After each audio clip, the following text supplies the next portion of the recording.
Hi beautiful soul. তো আজকের আলোচনার বিষয়টা হচ্ছে twin ফ্লেমের distorted masculine. Distorted masculine কী হয়, ডিস্টোর্টেড মাস্কুলিন কাকে বলে, কি তার বৈশিষ্ট্য, সেগুলো আমরা জানবো। ডিস্টোর্টেড মাস্কুলিন আর ডিস্টোর্টেড ফ্যামিনাইন, এই জার্নির প্রথম দিকে দুজনেই ডিস্টোর্টেড থাকে। ডিস্টোর্টেড ফ্যামিনাইনও থাকে, ডিস্টোর্টেড মাস্কুলিনও থাকে। ফ্যামিনাইন এনার্জি যতক্ষণ না নিজের ডিস্টোর্টেড ছেড়ে ডিভাইন এনার্জিতে আসছে, একজন মাস্কুলিন ততক্ষণ ডিস্টোর্টেড এনার্জিতেই থাকে। কোনোভাবেই মাস্কুলিনকে চেঞ্জ করা যায় না উপর থেকে। 3D লাইফে কোনোভাবেই চেঞ্জ দেখা যায় না যতক্ষণ না ডিএফ নিজের উপর কাজ করছে। ডিএফ মিন এখানে ডিএফ ততক্ষণই ডিভাইন ফ্যামিনাইন হয় যখন নিজের ইনার ওয়ার্ক কমপ্লিট করে, নিজের সমস্ত ব্লকেজ, সমস্ত ট্রমা, সমস্ত পেন, সমস্ত পাস্ট কার্মা, সমস্ত অ্যাস্ট্রাল কার্মা, সমস্ত নিজের যে কোড ডিপেন্ডেন্সি, ডেভিলিয়াস নেচার ট্রান্সফর্মের মাধ্যমে চেঞ্জ করে। একটা সাইকেল যেগুলো ঘুরতে থাকে, সাইকেল ভেঙে ব্রেক করে, তখনই ডিভাইন ফ্যামিনাইনে তৈরি হয়। তখনই কিন্তু চেঞ্জ হয় ডিভাইন মাস্কুলিনের উপর, মানে ডিস্টোর্টেড মাস্কুলিনের উপর।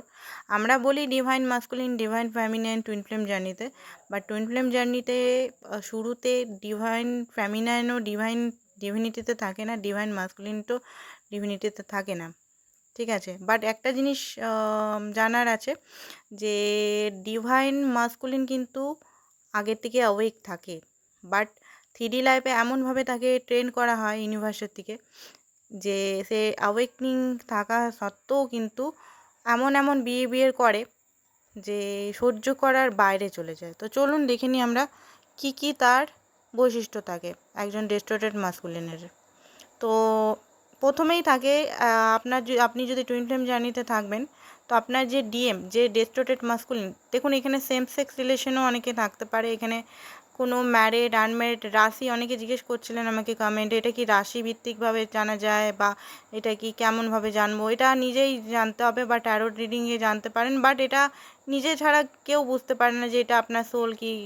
আপনাকে এখানে অনেক খুঁজতে হবে, অনেক কোয়ারি করতে হবে, বৈশিষ্ট্যগুলো মিলাতে হবে নিজের সঙ্গে, নিজের লাইফটা দেখতে হবে, নিজের লাইফের স্ট্রাগল দেখতে হবে, আপনার পার্টনারের সঙ্গে কেমন ফিলিংস আসছে সেগুলো দেখতে হবে। পর্যবেক্ষণের খুব দরকার এই রিলেশনে, ওকে। এখানে রাশি, অ্যাস্ট্রোলজি, কোনো অ্যাস্ট্রোলজারের কাছে গিয়ে কোনো চার্ট দেখে যে আমরা টুইন ফ্লেম জার্নিতে আছি কিনা কেউ বলতে পারে না এখানে, ঠিক আছে। তো চলুন দেখে নিই, স্টার্ট করি। একজন ডিস্টোর্টেড মাস্কুলিনের প্রথম বৈশিষ্ট্য হলো ওভার লজিক্যাল, প্রচণ্ডভাবে লজিক্যাল পারসন, এক্সট্রিমলি লজিক্যাল। তাছাড়া হচ্ছে যে এত লজিক্যাল যে নিজের ছাড়া উনি কিছু দেখতে পারেন না, অ্যান্ড সব কিছু উনি 3D লাইফেরই দেখেন। এখানে স্পিরিচুয়াল হওয়া মানে উনি মন্দির মসজিদে গেলেও স্পিরিচুয়ালিটির আসল যে জিনিসটা সেটা বুঝতে চান না, যে ইউনিভার্স আছে, ইউনিভার্সের শক্তি আছে, পাওয়ার আছে, সব কিছু বুঝতে পারে, বাট সেগুলোকে মানতে রাজি না। ওভার লজিক্যাল মাইন্ড খুব ইউজ করে, নিজের সোলকে, নিজের যে ইমোশনাল ফ্যাক্টর একদম ডাউনে থাকে, ওকে। এরপর হচ্ছে নো ট্রাস্ট গডকে ট্রাস্ট করতে চায় না, নার্সিস্টিক টাইপের হয়, ট্রাস্ট ইস্যু হয় গডের উপর। গডকে পুজো দেওয়া, মসজিদ মন্দিরে গেলেও গডের উপর যে একদম বিলিভ, যে আমরা অন্ধের মতো যে বিলিভ করি যে হয়ই হয়, ডাউটহীন, যে একটা ডাউটের এনার্জিতে সবসময় ডিভাইন মাস্কুলিন থাকে। ইগো প্রবলেম, থার্ড হচ্ছে প্রচণ্ডভাবে ইগো। একজন ডিস্টোর্টেড মাস্কুলিনের একটা বিরাট অংশ, মানে পুরো অংশটা 90% অংশ জুড়ে থাকে ইগো। আমারই সব কিছু, ঠিক আছে, আমি ঠিক, over confident, extremely over confident, and for granted সব কিছু নিয়ে নেওয়া, ঠিক আছে। অ্যান্ড প্রচণ্ডভাবে মেটেরিয়াল, ফাইন্যান্স, কেরিয়ার, নিজের ফ্যামিলি, নিজের সন্তান, নিজের মা, নিজের প্যারেন্টস, ব্যাস এইটুকু ঘিরেই উনি মানে থাকতে চান, কার্মিকদের সঙ্গে ঘিরে থাকেন। ডিস্টোর্টেড এনার্জিতে যে ডিভাইন মাস্কুলিন হয় পুরোপুরি কার্মিক এনার্জিতে ঘিরে থাকেন। ভালোই ওনার কষ্ট হয়, পেন হয়, তাও সহ্য করে কার্মিকদের 5 ফরমাস, কার্মিকদের সমস্ত কিছু চাহিদা পূরণ, কার্মিকের গোলাম হয়ে থাকে, ওকে, নিজস্ব কোনো ডিসিশন কার্মিকদের সামনে উনি নিতে পারেন না যতক্ষণ না ওনার ডিভিনিটি উনি ডিভাইন মাস্কুলিনে পরিণত হচ্ছেন। উনি কার্মিকদের জন্য সব কিছু করতে পারেন, ঠিক আছে। কার্মিক মানে এখানে কার্মিক মানে ওনার ফ্যামিলি হতে পারে, ওনার প্যারেন্টস হতে পারে, ওনার ওয়াইফ হতে পারে, ওনার হাজব্যান্ড হতে পারে, ওনার চিলড্রেন্স হতে পারে, ওনার বন্ধুরা হতে পারে, ওনার লাভার হতে পারে, ওনার এক্সট্রা ম্যারিটাল লাভার হতে পারে, যে কোনো জিনিস হতে পারে কার্মিক, ঠিক আছে। কার্মিকের জন্য সব কিছু, বাট হয়তো ডিএফের কাছে ইগো, আমি সব জানতা, এই জিনিসগুলো প্রচণ্ডভাবে বা ঘরে যে জিনিসগুলো ওনার লাইফে চলছে, ওনার লাইফে যে ট্রাভেল চলছে বা যে জিনিস চলছে, একটা কথা উনি নিজের ডিএফকে বলতে চায় না। ওকে, নেক্সট হচ্ছে যে নিজের ইমোশনালকে ফলো করতে পারে না, ইমোশনালকে সাপ্রেস সবসময় করতে থাকে।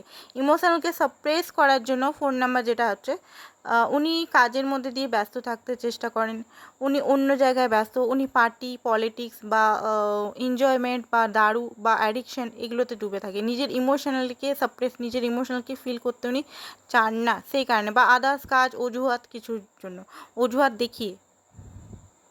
ওকে, 5th নাম্বার হচ্ছে রেস্টোরেট একটা মাস্কুলিন এনার্জি, নিজের ফিলিংসকে, এটাই হচ্ছে নিজের ফিলিংসকে উনি ফিল করেন না, ফিল করার ওনার ভয় লাগে, নিজের ফিলিংসকে উনি সবসময় তাড়িয়ে দেন, মানে নিজের ফিলিংসকে উনি বুঝতে পারছেন যেটা ফিলিংস হচ্ছে আমার, এটা আমার ফিলিংসটায় কাজ করতে হবে, বাট এটা না, পরে করব, পরে এরকম টাইপের একটা এনার্জি ওনার মধ্যে থাকে, ঠিক আছে।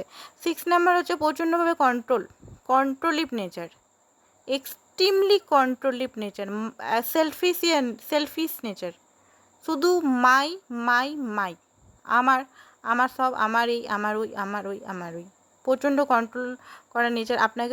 আপনাকে বলছি, একজন ডিএফকেও কিন্তু কন্ট্রোল করতে চায়, নিজের কাজের জন্য, স্বার্থের জন্য, ইউজ প্লাস কন্ট্রোল, ঠিক আছে। আচ্ছা, এখানে হচ্ছে নেগেটিভ থিঙ্কিং, পয়েন্টগুলো হচ্ছে 7 নাম্বার, নেগেটিভ থিঙ্কিং, প্রচণ্ডভাবে নেগেটিভ, নিজের জীবন সম্বন্ধে নেগেটিভ, একটা ম্যারেজ লাইফ সম্বন্ধে নেগেটিভ, একটা সামাজিক লাইফ সম্বন্ধে নেগেটিভ, কোথাও উনি পজিটিভ খুঁজে পান না।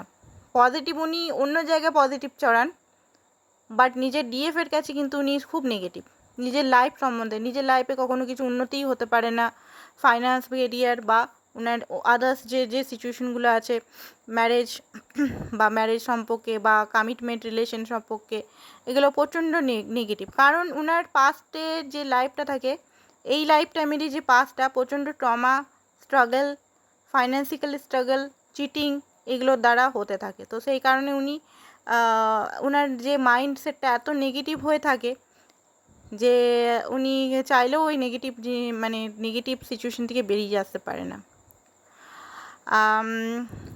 ওভার থিঙ্কিং, প্রচণ্ড পরিমাণে ওভার সেন্সিটিভ, একজন ডিএফ যদি কিছু কথা বলে তো ওভার সেন্সিটিভ, সেটাকে নিয়ে টানা বানা বুনিয়ে, সেটার জন্য রাগ করে, সেটা থেকে ডিট্যাচমেন্ট করে, সেটাকে নিয়ে ভাবা, এইগুলো হচ্ছে একটা রেস্টোরেটেড মাস্কুলিনের এনার্জি। ফিয়ারকে ফেস করতে পারে না, মানে ফিয়ার থেকে কোনো কিছু মানে উনি কিন্তু খুব ফিয়ারফুল এনার্জিতে থাকে। ওনার root chakra, sacral chakra and solar plexus chakra একদম আনঅ্যাক্টিভ থাকে যতক্ষণ না ওনার চাকরা অ্যাক্টিভেট হচ্ছে, বা একজন ফ্যামিনার সঙ্গে পুরোপুরি ফিজিক্যাল বা এনার্জেটিক ফিজিক্যাল হচ্ছে ততক্ষণ না ওনার সমস্ত চাকরাস ইনব্যালেন্স থাকে। তো উনি প্রচণ্ডভাবে ফিয়ারফুল এনার্জিতে থাকে, নিজের মা, নিজের ফ্যামিলি, নিজের বাবা, নিজের কাস্ট রিলিজন ইস্যু, এগুলো, তাছাড়া ওনার কিছু লস করার ভয়, ফাইন্যান্সিয়ালি লস, এগুলোতে খুব বেশি উনি ফিয়ারফুল এনার্জিতে থাকেন। নো ইমোশনাল 10 হচ্ছে নো ইমোশনাল, কোনো ইমোশনালের ধারে না, ইমোশনাল ওনার ইমোশনাল থাকেই না বলতে গেলে। তাছাড়াও হচ্ছে টাইম ওয়েস্ট, মানে উনি টাইমটাকে ভেবে এই ওভার থিঙ্কিং স্লো করতে করতে টাইমগুলো সমস্ত কিছু নষ্ট করে দেয়, যে প্রেসিয়াস টাইম, যেটা মূল্যবান টাইম, সেই প্রেসিয়াস টাইমটাকে নষ্ট করে দেন ভেবে চিন্তা করে স্লো এনার্জি দিয়ে। ওকে, আরও আছে আরও বলে দিই যাতে আপনাদের সুবিধা হয় আপনি এই জার্নিতে আছেন কি না, অ্যান্ড ইনার ওয়ার্ক করতে সুবিধা হয়। কারণ এই জার্নিতে যদি আপনারা থাকেন, এমনি নর্মাল কানেকশন বা রিলেশন নয় এটা, যে একটা গার্লফ্রেন্ড বয়ফ্রেন্ডের মতো রিলেশনটা ঠিক হয়ে যাবে, আরামসে ঠিক হয়ে যাবে। নো, দুদিন ঠিক হবে, দু মাস আবার খারাপ থাকবে, দুদিন ঠিক হবে, 2 মাস আবার খারাপ হবে। এই ভালো, আজকে ভালো তো কালকে একদম মন্দ, এই রকম টাইপের। এখানে ব্যালেন্স প্র্যাকটিস করতে হবে, এখানে ইনার ওয়ার্ক করতে হবে, এখানে সমস্ত জিনিস হিল করতে হবে, তবে গিয়ে যদি আপনি আপনার টুইন ফ্লেম জার্নিতে থাকে, আপনার মাস্কুলিন, আপনাকে এখানে ডিভাইনিটি এতে আসতে হবে, আপনি এখানে ডিভাইন ফ্যামিলিটি হলে তবে গিয়ে আপনার পার্টনার অটোমেটিক চেঞ্জ হবে। এখানে চেঞ্জ করাবার কোনো বিষয় না। এখানে অনেকে ভাবে যে আমার পার্টনারকে আমি চেঞ্জ করবো। নো, আপনার পার্টনারকে আপনি চেঞ্জ করতে পারেন না। এখানে আপনাকে টোটালি এনার্জি ফোকাস করতে হবে নিজের উপর, ওকে, আপনার পার্টনারকে চেঞ্জ করতে হলে। এরপর হচ্ছে যে ওভার প্র্যাকটিক্যাল বললাম, এক্সট্রিমলি ওভার, সব কিছু জিনিস থেকে রান করা। কোনো কিছু জিনিস সিরিয়াস কোনো ম্যাটার বা কোনো কিছু ডিএফের কোনো ম্যাটার এলেই উনি রান করতে স্টার্ট করে, রেসপন্সিবিলিটি নেব না, রান করব, ওকে। কোনো ইনার ওয়ার্ক কোনো ধারবে না। ওনাকে যদি কোনো মেডিটেশন বলা হবে বা কোনো ইনার ওয়ার্ক বলা হবে বা কোনো কিছু বলা হবে, উনি ধারবেন না। উনি প্রচণ্ডভাবে এই টাইমে ফ্লেটিয়াস বিহেভিয়ার থাকে, প্রচণ্ডভাবে third party situation, fourth party, fifth party, physical intimacy, lusty স্বভাব, এইগুলো একটা ডিস্টর্টেড মাস্কুলিন, কন্ট্রোলিভ স্বভাব, একটা ডেভিলের এনার্জি থাকে, anger issue, highly anger issue উনি থাকে, জেলাসের এনার্জি থাকে, এক্সট্রিমলি জেলাসের এনার্জি থাকে, এক্সট্রিমলি কোডিপেন্ডেন্সি, অ্যাডিকশন, এই ডিস্টর্টেড থাকাকালীন ওনার মধ্যে এত অ্যাডিকশন, উনি মানে যে কোনো addiction, extremely addiction, last sexual addiction হতে পারে, যে কোনো অ্যাডিকশনে ফেসে থাকেন, উনি ফাঁসার থেকে বেড়াতেই পারেন না। এটা একটা বিরাট বড়, অ্যান্ড নিজেই কন্ট্রোল করে মানুষকে শাস্তি দিতে উনি চান, একটা ডেভিলিয়াস এনার্জির মধ্যে উনি পুরোপুরি ট্যাপিং থাকেন, ঠিক আছে। এরপরে হচ্ছে যে থার্ড পার্টি তো আমি বলে দিলাম, থার্ড পার্টি সিচুয়েশন খুব বড়। Third party caste religion issue থেকে উনি বেরিয়ে আসতে পারেন না, মানে যতক্ষণ না ওনার ওল্ড বিলিফ সিস্টেমগুলো ভাঙবে। একজন ডিএফ কাজ না করলে তো ওগুলো ভাঙবে না, কিছুতেই ভাঙবে না। একজন ডিএফকে এখানে গাড়ির চালক হতে হয়, তো ডিএফ না কাজ করলে কিছুতেই উনি চেঞ্জ হবে না। তো ডিএফের বিলিফ সিস্টেম ভাঙলে ওনারও বিলিফ সিস্টেম ভাঙবে। তো ওনার যতক্ষণ না বিলিফ সিস্টেমগুলো ভাঙবে ততক্ষণ না থার্ড পার্টি সিচুয়েশন আপনাদের মধ্যে, আপনারা যদি টুইন ফ্লেম জার্নিতে থাকেন তো আপনাদের মধ্যে থেকে থাকবেই। জাত, caste, family issues, childhood issues, ঠিক আছে, এগুলো থাকবে। কোনো রেসপন্সিবিলিটি উনি রাখবেন না, সব কাজ উনি পরে করব, সব কিছুতেই কনফিউজ, কোনো জিনিস উনি ক্ল্যারিটি উনি দেবেন না, নিজে ক্ল্যারিটি থাকবেন, ক্ল্যারিটিতে থাকবেন না, ডিএফকে ক্ল্যারিটি দিবে। টোটালি সব কাজ পরে কিছু কাজ যদি উনি স্টার্টও করেন, কাজগুলো উনি স্টার্ট করলেও নিজের লাইফে বা ডিএফের জন্য উনি কিন্তু সম্পূর্ণ করতে পারেন না। সেলফিশ বিহেভিয়ার, ডিএফের সঙ্গে মাইন্ড গেম, তাকে ইউজ করা, তার থেকে সমস্ত কিছু নেওয়া, ঠিক আছে, তাকে অ্যাবিউজ করা, তাকে ফাইন্যান্সিক্যালি অ্যাবিউজ ইয়া আদার্স অ্যাবিউজ, সেক্সুয়ালি অ্যাবিউজ করা, কন্ট্রোল করার চেষ্টা, ঠিক আছে। আর তারপরে হচ্ছে উনি লাভকে চুজ করেন না, উনি সবসময় রিভেঞ্জ মোড, বদলা মোডে থাকবে। বদলা নেওয়া মানে ডেস্ট্রোটেড এনার্জিটা আমি বলছি, একজন ডিএমের ডেস্ট্রোটেড এনার্জি, বদলা নেওয়ার, যে এইটা থেকে সলিউশন বার করে কি করে রিলেশনটাকে ঠিক করব। আপনি রেগে বসে থাকলেন, আপনি কিছু করলেন, উনি বদলা নিয়ে নেবে, এরকম টাইপের রিভেঞ্জ, এত জেলাসি, এত রাগ, এত এগুলো থাকবে, কোডিপেন্ডেন্সি, অ্যাঙ্গার, অবসেশন, এই নেচারগুলো থাকবে। অ্যান্ড আন্ডারস্ট্যান্ড করবে না, কিছু কথাতেই আন্ডারস্ট্যান্ড করবে না। আপনি যদি কিছু ভালো বোঝাতেও চান সেটাতেও উনি কিন্তু রাগারাগি করবেন, ইয়া উনি ভুল বুঝবেন, বা আপনি নিজের ন্যায্য কথা বলতে যাবেন তো ওনার মতে আপনি ঝগড়া করছেন বা আপনি ওনার সঙ্গে ভালো বিহেভিয়ার করছেন না। আপনি নিজের জন্য স্ট্যান্ড নিতে গেলেও আপনাকে মানে সবসময় চুপ থাকতে হবে, ঠিক আছে। আপনি যদি টুইন ফ্লেম জার্নিতে থাকেন, আপনার যদি ডিএমের এরকম ব্যাপারগুলো দেখেন তাহলে বুঝবেন উনি নার্সিস্টিক, টক্সিক এনার্জিতে আছে অ্যান্ড ডিস্ট্রোটেড এনার্জিতে আছে।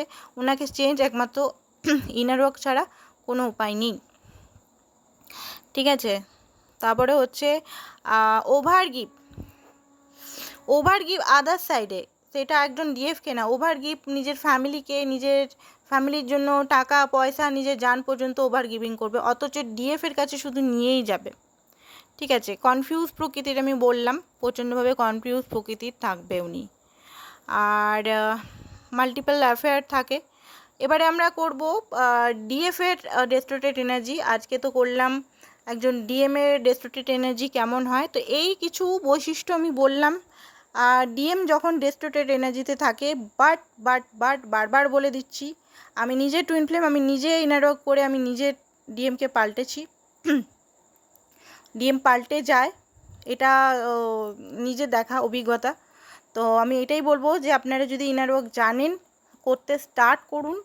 আর কোনো বাধা নয় যে আমার টুইন এটা কি না, আমি কি টুইন ফ্লেম জার্নিতে আছি কি না। এটা স্পিরিচুয়ালিটি, এটা টুইন ফ্লেম তো আছেই, এটার মধ্যে স্পিরিচুয়ালিটি, ঠিক আছে, স্পিরিচুয়ালিটি তো আছেই। টুইন ফ্লেম স্পিরিচুয়ালিটি এখানে একে 11 হয়ে যায়। তো এখানে আপনাকে করতেই হবে। না করলে যদি বসে থাকেন এখানে এখনও পর্যন্ত যে আমি টুইন ফ্লেম জার্নিতে আছি কি না, আমি করব কি না, যদি কিছু জানেন তো করুন, নিজের লাইফে খাটুন। হ্যাঁ, অবশ্যই আপনার যেমন পার্বতী শিবের জন্য খেটেছিল, শিবের সঙ্গে বিয়ে হয়েছিল, অবশ্যই হবে, এটা গ্যারেন্টি। বাট আপনি যদি না খাটেন, শুধু টাইম ওয়েস্ট করেন, তাহলে এখানে কোনো গ্যারেন্টির ব্যাপার না যে হয়ে যাবে, না হবে, এগুলো কোনো গ্যারেন্টি নেই, ঠিক আছে। তো আজকের জন্য বন্ধুরা এতটাই। কালকে আবার চেষ্টা করব, কালকে বা পরশু ডিস্টর্টেড ফেমিনাইন এনার্জিটা কী সেটা। তো আজকের জন্য এতটাই। Thank you so much.